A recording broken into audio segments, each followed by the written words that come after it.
Good morning students. आज हम फिर से अपने ऑनलाइन क्लास को आगे बढ़ाते हैं। ठीक है, कल हम लोग वीडियो नहीं अपलोड कर पाए थे, लेकिन आज हमारा जो ये प्रॉपर वीडियो है और इसी वीडियो के माध्यम से आज हम लोग मॉडर्न एम्पायर का हो सकता है ये सेकेंड लास्ट वीडियो हो। एक क्लास और इसमें हम कर लेंगे तो हमारा मॉडर्न एम्पायर पूरी से खत्म हो जाएगा। तो चलिए, हम लोग कल पढ़ रहे थे अशोका के बारे में और हमने देखा था कि अशोका के द्वारा किया गया जो कार्य था वो कितना इम्पोर्टेंट था। उसी कार्य को आगे बढ़ाते हैं और हम लोग देखते हैं कि अशोका जो थे उनका जो वेलफेयर मेजर था, ठीक है ना, लोगों के लिए उन्होंने क्या क्या जन कल्याण का काम किया है उसके बारे में हमें देखेंगे। जैसा कि हम लोग क्लास में पढ़े थे, उन्होंने बहुत सारा रेस्ट हाउस बनवाया। रेस्ट हाउस समझ रहे हैं ना, जैसे कोई ट्रेवलर अगर जा रहे हैं तो उनको अगर वो थक गए तो वो रुक करके आराम कर सकते थे। ठीक है ना, अशोका का जो लाइफ था ना वो पूरी तरह से चेंज हो चुका था। जैसा कि हम पहले भी बताए हैं कि कलिंगा वार के बाद उन्होंने जो काम भी किए वो सब केवल और केवल ह्यूमन वेलफेयर के लिए था। ठीक है, तो पहला काम तो ये था कि ट्रेवलर के लिए क्या बनवाया गया, रेस्ट हाउस यानी आराम गृह बनाया गया। जगह जगह पे लोगों के विश्राम के लिए विश्राम कक्ष बनवाया गया। डग वेल्स अलोंग रोड, और लोग प्यासे ना रहे, लोगों को पानी की कमी नहीं हो, लोग कहीं भी जाएं तो उनको प्रॉपर पानी मिल सके, इसके लिए उन्होंने क्या किया, तो रोड पे यानी रोड के बगल में ही बहुत सारे कुएं खुदवाए गए ताकि लोगों को पानी पीने में कोई दिक्कत ना हो।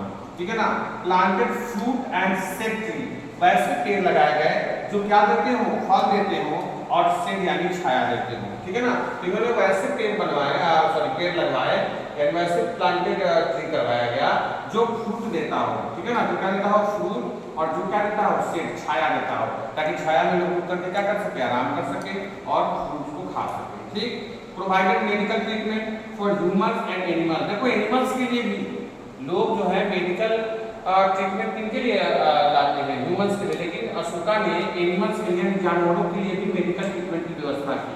ठीक है, discourage hunting and cruelty to animal. ठीक है ना, जो ये हंटिंग होता था और जो हम लोग क्रुएल्टी का भाव रखते थे एनिमल के प्रति, इसको भी इन्होंने क्या कहीं ना कहीं डिस्करेज किया, इसको भी कहीं ना कहीं इन्होंने हतोत्साहित किया। तो उत्साहित करने का मतलब कि जहाँ जहाँ भी हंटिंग हो रहा था, जहाँ जहाँ भी लोग एनिमल को मार रहे थे, वहाँ वहाँ जाकर के उन्होंने कहा कि देखो एनिमल को मारना और कहीं ना कहीं उनके साथ निर्दयतापूर्वक व्यवहार करना ये गलत है। तो याद रखिएगा, इन्होंने हंटिंग और क्रुएल्टी को भी डिस्करेज किया। अब चलिए, अशोका का एडमिनिस्ट्रेशन कैसा था, उसका जो गवर्नेंस था वो कैसा था, यानी प्रशासन कैसा था, तो देखिए, कंसीडर हिमसेल्फ ए केयरिंग रूलर। अशोका ने अपने आप को केयरिंग रूलर के रूप में ढाल लिया। देखो, जो पहले केयरिंग नहीं था, जो पहले लोगों के साथ अन्याय करते थे या युद्ध या न्याय नहीं थी तो लोगों के साथ क्रुएल्टी की भावना रखते थे, आज वो केयरिंग रूलर में आ गए। आज उनका मानना था कि हम लोगों के हित में बहुत सारे काम करते हैं। कॉल हिज सब्जेक्ट्स, इन्होंने अपने साम्राज्य को यानी अपने सब्जेक्ट को अपनी क्या कहा, अपना बच्चा कहा। ये सबसे बड़ा लाइन है, याद रखिएगा। पूछता है कि मॉडर्न एम्पायर में किसने अपने साम्राज्य के लोगों को अपना बच्चा कहा, तो वो कोई और नहीं बल्कि अशोका थे। अशोका का मानना था कि साम्राज्य में यानी ये जितने भी एम्पायर है, एम्पायर में जितने भी लोग हैं वो सब हमारे बच्चे हैं, उनकी कहीं ना कहीं हमें देखभाल करना है, उनका प्रोटेक्शन करना है, उन्हें किसी चीज़ की दिक्कत ना हो। Order in official to work fairly, अपने लोगों को दिया, उन्होंने क्या दिया, अपने लोगों को आदेश दिया कि भाई तुमको फेयरली काम करना है, कोई घूसखोरी वगैरह नहीं करना है, लोगों के लिए ही काम करना है। ठीक है ना, अवॉइड हार्श पनिशमेंट। ठीक है ना, किसी को भी आपको हार्श पनिशमेंट नहीं देना है, पनिशमेंट देना भी है तो थोड़ा बहुत देना है, किसी को भी आप हार्श पनिशमेंट नहीं दे सकते हैं। याद रखिएगा, avoid harsh punishment, work Fairlie, ensure justice, आपको न्याय देना है, ये सुनिश्चित करना है कि लोगों के साथ न्याय हो, अन्याय ना हो। ठीक है ना, and look after his people welfare, और ये भी ध्यान रखना है कि लोगों का कहीं ना कहीं जन कल्याण हो। यानी जन कल्याण के बारे में कहते थे, ये कहते थे कि लोग के साथ अन्याय ना हो। ठीक है ना, वर्क फेयरली, लोग जो है वो फेयरली काम कर सके, इस तरह कोई घूसखोरी ना हो, और अगर आपको पनिशमेंट देना भी है तो आप थोड़ा बहुत पनिशमेंट दे सकते हैं, आप हार्श पनिशमेंट नहीं दे सकते हैं। ये आपका पूरा अशोका के बारे में हमने पढ़ा है, इसके बारे में, अशोका के बारे में। अब हम आज का जो टॉपिक होगा, इसके बाद का टॉपिक, ये पहले वाला टॉपिक था जो हम लोग अशोका के बारे में पढ़ रहे थे, रूलर टू चूज पीस, उसके बारे में हमने ये देखा। अब हम लोग पढ़ेंगे कि मॉडर्न पीरियड के लोग कैसे थे। हमारा टॉपिक है, एनसीईआरटी का टॉपिक है life in the modern period, यानी मॉडर्न पीरियड में लोगों का जीवन कैसा था उसके बारे में हम लोग पढ़ेंगे। चलिए शुरू करते हैं। पहला हम लोग देखेंगे city during the modern period, यानी मॉडर्न पीरियड में सिटी कैसा था। देखिए पाटलिपुत्रा एक ऐसा सिटी था जो कि कैपिटल की राजधानी हुआ करती थी पाटलिपुत्रा, ठीक है ना, and an important centre of administration, प्रशासन का जितना भी काम होता था वो सब यहीं से होता था। या फिर आप ट्रेड अगर व्यापार के बारे में बात करें, व्यापार जो होता था वो सब यहीं से होता था। एडमिनिस्ट्रेशन यानी प्रशासनिक जितनी भी चीजें होती थी, प्रशासनिक जितनी भी चीजें होती थी सब यहीं से कंट्रोल किया जाता था। अब देखिए सिटी के पास था क्या क्या, सिटी के पास अपना एक पैलेस हुआ करता था। देखिए बहुत सुंदर नोट्स है ये अगर नोट्स आप अपने कॉपी में करेंगे और उसको पढ़ेंगे ना तो तुरंत आपके दिमाग में आ जाएगा और तुरंत आप चीज़ों को अच्छे से ध्यान में रख करके उसे मेमोराइज भी कर पाएंगे। तो ये जो पाटलिपुत्रा था इनके पास अपना एक महल पैलेस हुआ करता था, साथ ही साथ यहाँ पे पब्लिक बिल्डिंग्स भी थी। पब्लिक बिल्डिंग कहने का मतलब यानी वैसे लोग जो कहीं ना कहीं ऑफिशियल नहीं भी हैं, यानी सामान्य लोग भी यहाँ पे रह सकते थे बिल्डिंग बनवा करके। Well plan roads and streets, ठीक है ना, पाटलिपुत्रा के पास काफी अच्छे वेल प्लान रोड और क्या थे स्ट्रीट्स, गलियां थी। इफिशिएंट टैक्सेशन सिस्टम, एक मॉडर्न एम्पायर ऐसा था जिसके पास टैक्सेशन सिस्टम इफिशिएंट था। इफिशिएंट का मतलब ऐसा नहीं कि किसी पे भार पड़ रहा हो, एक ऐसा टैक्सेशन सिस्टम था जो लोग आसानी से दे पाते थे, ठीक है ना, जो लोग आसानी से कर पाते थे। तो याद रखिएगा इफिशिएंट टैक्सेशन सिस्टम था। Active trade and commerce, trade and commerce यानी व्यापार और कॉमर्स जो था वो लोग आसानी से कर पाते थे। आगे चलते हैं। ये strong treasury help the empire grow and prosperous, ठीक है ना। अब यहाँ पे ट्रेजरी कैसा था, तो ट्रेजरी काफी स्ट्रॉन्ग हुआ करता था और स्ट्रॉन्ग ट्रेजरी होने के कारण लोग आसानी से ग्रो और प्रोस्पेरस कर पाते थे। प्रोस्पेरस कहने का मतलब लोग अच्छे से क्या कर पाते थे, लोग अच्छे से प्रोस्पेरस हो पाते थे, समृद्ध हो पाते थे, ठीक है ना। तो याद रखिएगा एक ट्रेजरी भी काफी अच्छा था यहाँ पे, और ट्रेजरी इतना स्ट्रॉन्ग था कि अगर in times of danger, in times of war अगर आपको जरूरी पड़े तो आप ट्रेजरी का इस्तेमाल अच्छे से कर पाते थे। तो याद रखिएगा ट्रेड एंड कॉमर्स अच्छा था, टैक्सेशन सिस्टम काफी एफिशिएंट था और ट्रेजरी भी काफी एफिशिएंट था। अगला है सोहगौरा कॉपर प्लेट इंस्क्रिप्शन। याद रखिएगा सोहगौरा एक जगह है यूपी का, वहाँ पे अशोका ने बहुत सारा इंस्क्रिप्शन बनवाया है, उसी के बारे में हम लोग पढ़ेंगे। तो टॉपिक होगा हमारा सोहगौरा कॉपर प्लेट इंस्क्रिप्शन। देखिएगा one of the earliest administrative record of India. याद रखिएगा अगर एडमिनिस्ट्रेटिव रिकॉर्ड के बारे में बात करें तो भारत में ये सबसे पुराना है जहाँ पे हमें एडमिनिस्ट्रेटिव रिकॉर्ड के बारे में देखने को मिलता है। कहाँ पे देखने को मिलता है, तो सोहगौरा में। कहाँ देखने को मिलता है, सोहगौरा में। अब बात करें कि कब इसका टाइम पीरियड क्या रहेगा, तो 4th से लेकर 3rd सेंचुरी बीसी में इसका टाइम पीरियड रहा है, ठीक है। ये आपको कहाँ मिलेगा, ये मिलेगा सोहगौरा यूपी में। कहाँ मिलेगा ये आपको, जैसा कि हमने बताया है कि ये आपको सोहगौरा यूपी में मिलेगा।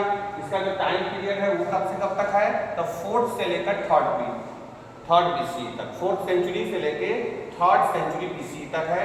ये आपको यूपी में देखने को मिलेगा। रिटेन इन प्राकृत लैंग्वेज, ये जो आपके सोहगौरा कॉपर प्लेट इंस्क्रिप्शन है, इसकी अगर भाषा के बारे में बात करें तो आपको पता है कि अशोका ने जितने भी इंस्क्रिप्शन बनवाए वो सभी प्राकृत लैंग्वेज में ही थे, प्राकृत लैंग्वेज थी। और अगर बात करें इसके स्क्रिप्ट के बारे में तो उसकी स्क्रिप्ट ब्राह्मी हुआ करती थी। हमने क्लास में भी बताया है कि Brahmi is the mother of all script. बताया था ना कि ब्राह्मी जो है ये जितनी भी स्क्रिप्ट है ना सबकी ये जननी है, सबकी माता है। याद रखिएगा ये प्राकृत लैंग्वेज में था, ब्राह्मी स्क्रिप्ट में था, ठीक। आगे बात करते हैं। Believe to have been issued during Chandragupta Maurya region, और ऐसा माना जाता है ना कि ये जो आपका सोहगौरा कॉपर प्लेट इंस्क्रिप्शन है इसको कब इशू किया गया, तो इसको इशू किया गया चंद्रगुप्त के टाइम पीरियड में। कब किया गया इसको इशू, चंद्रगुप्त के टाइम पीरियड में। Mention to the construction of granaries to store food during famines, ठीक है ना।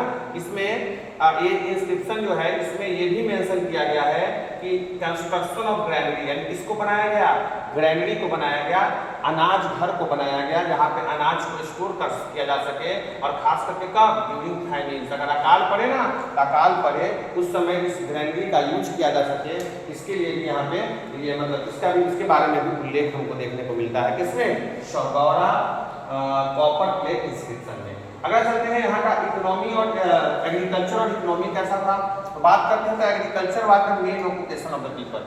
आज हम लोग खेती नहीं करते हैं, आज आपको पता है कि आज के लोग खेती वगैरह नहीं करते हैं, करते भी हैं तो बहुत कम करते हैं, ठीक है ना। लेकिन जब हम बच्चे थे तो हमको याद है कि हम लोग के घर में एकदम ट्रैक्टर वगैरह थे, उस समय ट्रैक्टर भी बहुत कम था, खास करके बैलगाड़ी वगैरह से बहुत सारा अनाज आता था घर पे और अनाज का ढेर लगा रहता था, कहीं भी अनाज को फेंक दिया जाता ऐसे ही रहता था। आज देखिए अनाज गाँव में है भी नहीं, आज तो इतना हो पाता है कि आदमी मुश्किल से खा पाता है सालों भर। उस समय अनाज बिकता था, ठीक है ना। तो उस समय के लोग एग्रीकल्चर को बहुत महत्व देते थे। आजकल के लोग भाग दौड़ की जिंदगी में एग्रीकल्चर को थोड़ा भी महत्व नहीं देते हैं, ठीक है। उनका जिंदगी पूरी तरह से मॉडर्नाइजेशन की तरफ बढ़ गया है, वो बहुत ज़्यादा एडवांस हो गए हैं। और एडवांस करने का मतलब ये है कि अगर वो 100 रुपये कमाते हैं ना आज के लोग, तो वो 200 रुपये 150 रुपये खर्च कर रहे हैं। कितना? अगर वो 100 रुपये कमा रहे हैं तो उनका खर्च उससे ज़्यादा है। पहले के लोग 100 रुपये कमाते थे तो 50 रुपये बचा लेते थे, या यूँ कहिए तो उससे ज़्यादा भी कम बचा लेते थे। लेकिन आज के लोग 100 रुपये कमा रहे हैं, 110 120, हमेशा उनका जिंदगी क्रेडिट में ही ये है, हमेशा वो डेप्थ में है, हमेशा क्रेडिट कार्ड पे ही उनका जिंदगी चलता है। ऐसा क्यों? क्योंकि हम लोग एडवांसमेंट की तरफ बढ़ रहे हैं। एडवांसमेंट के नाम पे हम लोग अपनी ज़िंदगी को इस कदर कर लिए है ना कि हम लोग चीज़ों को एकदम ये कॉम्प्लिकेटेड कर लिए हैं। याद रखिएगा एग्रीकल्चर उस समय का लोगों का मेन ऑक्यूपेशन था, ठीक है। It was the largest source of revenue. अब देखो मेन ऑक्यूपेशन होगा तो लार्जेस्ट सोर्स ऑफ रेवेन्यू यही होगा एग्रीकल्चर। क्या आज सबसे ज़्यादा हमें रेवेन्यू एग्रीकल्चर से आता है? तो हमारा जवाब होगा नहीं सर, आज तो बहुत कम ही खेती होती है। अगर होती भी है तो उससे हमारा लार्जेस्ट सोर्स नहीं है रेवेन्यू का। लार्जेस्ट सोर्स और सेक्टर है जिससे हमें रेवेन्यू ज़्यादा आता है, एग्रीकल्चर से नहीं आता है। याद रखिएगा उस समय के लोग 2 क्रॉप्स उगाते हैं साल भर में। आज भी आप गाँव में जाइएगा कि धान और गेहूँ लोग उगाते हैं। ज़्यादातर लोग अब धान उगाना बंद कर दिए हैं। आपको पता है ना, इस बार भी ऐसा लग रहा है कि धान की खेती अच्छे से नहीं हो पाएगी। उसका सबसे बड़ा कारण है कि देखिए आप जून बीत गया और बारिश की बूंद भी नहीं पड़ी है, और लगभग हमको लगता है ना कि इस बार हम लोग ड्रॉट में जाने वाले हैं। सुपर एल नीनो चल रहा है और सुपर एल नीनो के टाइम में आप देख रहे हैं कि बहुत जगह बारिश नहीं है, और हमको ये कहते हुए दुख हो रहा है कि इस साल हो सकता है कि पूरा भारत जो है सुखाड़ की चपेट में आ जाए। खास करके आपका जो नॉर्थ इंडिया वाला पार्ट है, ये एक ऐसा पार्ट है जो भारत को, पूरे भारत को अकेले खिलाता है, ठीक है ना। तो हो सकता है कि इस बार ड्रॉट हो जाए, ठीक है। खैर और जो भी होगा वो हम लोग देख लेंगे। याद रखिएगा it was the largest source of revenue था, ठीक है। 2 क्रॉप्स ग्रोन एवरी ईयर, साल में 2 फसलें उगाई जाती थी। फेमाइन्स वेयर कॉमन, ठीक है ना। फेमाइन्स वेयर कॉमन नहीं, फेमाइन्स वेयर रियल भी होना चाहिए, ये गलत है। फेमाइन्स वेयर रियल यानी उस समय काफी कम ही क्या आता था, अकाल आता था, क्योंकि अकाल पड़ता ही नहीं था। लोगों के पास पर्याप्त मात्रा में फूड थे, ज़्यादातर लोग एग्रीकल्चर से जुड़े थे, जनसंख्या कम थी, लोगों के पास एम्पल अमाउंट ऑफ फूड हुआ करता था, लोग आसानी से ये खाना खा पाते थे, और खाना खाने के बाद लोग बेच भी पाते थे, ठीक है ना। और अगर कभी आ भी गया अगर फेमाइन्स, तो फेमाइन्स आ गया तो उसके लिए लोग ग्रेनरी में रखे थे बहुत सारा फूड स्टोर करके, तो उससे दिक्कत नहीं होता था, ठीक है ना। आज के जैसा नहीं है कि आज अगर मान लो कि अगर किसी साल अगर फेमाइन आ जाता है तो सामान्य चीज़ों का दाम अचानक से बढ़ जा रहा है, ठीक है ना, क्योंकि हम लोग उस समय के लिए तैयार नहीं रह पा रहे हैं। लेकिन पहले ऐसा नहीं था, पहले के लोग चीज़ों को बहुत ज़्यादा सिक्योर करके रखते थे। अगर उनको लगता था कि अगले साल फेमाइन वगैरह आ जाएगा या फिर ऐसी कोई स्थिति बनेगी तो उसके लिए वो स्टोर करके रखते थे ग्रैनरी में। तुमको याद है बचपन में लोग बेबी वगैरह, बेबी नाम सुने होंगे, आप लोग देखे भी नहीं होंगे, लेकिन बेबी हुआ करता था सबके दरवाजे पे 2-2 4-4 बेबी, और उसी बेबी में जो धान है गेहूँ है लोग स्टोर करके रखा करते थे। आज जो है वो स्थिति अलग है। आज लोगों के पास ना बेरी है ना कुछ भी है, वैसे आज लोग ड्राम वगैरह में रखते भी हैं, ठीक है ना, जिसको आप कोठी वगैरह करते हैं, कोठी, तो कोठी में रखते भी तो बहुत कम रखते हैं। याद रखिएगा उस समय के लोगों में और आज के लोगों में बहुत अंतर है। फेमाइन्स में रियल, उस समय फेमाइन्स बहुत कम आता था क्योंकि आसानी से टाइम टू टाइम बारिश भी हो जाता था, और बारिश ठंडा के दिन में भी होता था उस समय। याद रखिएगा आज जो है बारिश हम लोग कहते हैं कि एक मानसून सीजन हम लोग बना दिए हैं, खास करके रेनी सीजन, कि उसी समय बारिश होगी। उस समय ऐसा नहीं था, उस समय समय समय पे बारिश होता था। अगर लगता था कि यहाँ फसलों को पानी की जरूरत है तो तुरंत बारिश हो गया। आज लोग धान भी अगर रोप रहे हैं ना, धान की भी खेती करते हैं, तो धान में भी खेत लोग पानी पटा करके तब उसको ये प्लांटेशन कर रहे हैं, जबकि ऐसा पहले नहीं था। पहले बिया गिराने के लिए, बीज गिराने के लिए धान का अलग से बारिश, फिर रोपने के लिए अलग से बारिश, मतलब बारिश टाइम टू टाइम होते रहता था ताकि फसलों को दिक्कत ना हो, ठीक है ना। और जब फसल अच्छे होंगे तो फेमाइन्स आएगा ही नहीं, ठीक है ना। फसल अच्छे होंगे तो फेमाइन्स नहीं आएगा। तो फेमाइन्स में रियल था उस समय। Granary store food for emergency, और अगर कभी आ भी गया, अगर अभी कभी आ भी गया आपके क्या बोलते हैं फेमाइन, तो उस समय ग्रैनरी में इतना सामान था कि वो इमरजेंसी के टाइम में हम लोग यूज कर पाते थे। इवेंट ड्यूरिंग वार्स, अगर किसी से युद्ध भी हुआ तो farmers and agriculture were protected. बिल्कुल सही बात है, क्योंकि इनको लगता था ना कि अगर फार्मर और को अगर कहीं ना कहीं आप वार में इंडल्ज कर देंगे तो पूरी तरह से क्या चौपट हो जाएगा, पूरी तरह से एग्रीकल्चर चौपट हो जाएगा, और अगर एग्रीकल्चर चौपट हो गया तो पूरा रेवेन्यू सिस्टम भी बिगड़ जाएगा। इसलिए क्या करते थे, ये कभी भी अगर वार वगैरह होता था तो फार्मर्स को उससे अलग रखते थे कि नहीं भाई फार्मर को वार में इंडल्ज नहीं करना है, फार्मर आप पूरी तरह से वो अलग रहिए, और इवन की फार्मर को प्रोटेक्शन भी देते थे।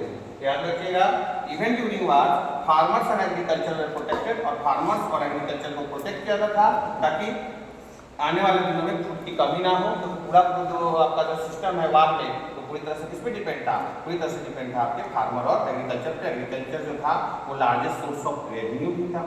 ठीक है, तो आज हम लोग अपनी क्लास को यहीं पे रोकते हैं। ठीक है, कल हम अपने क्लास को यहीं से पुनः शुरू करेंगे और आगे हम लोग इसके और थोड़ा सा नोट्स बचा हुआ है उसको हम लोग कंप्लीट करेंगे। हम कहता है कल हमारा लास्ट क्लास होगा, ठीक है, इस चैप्टर का।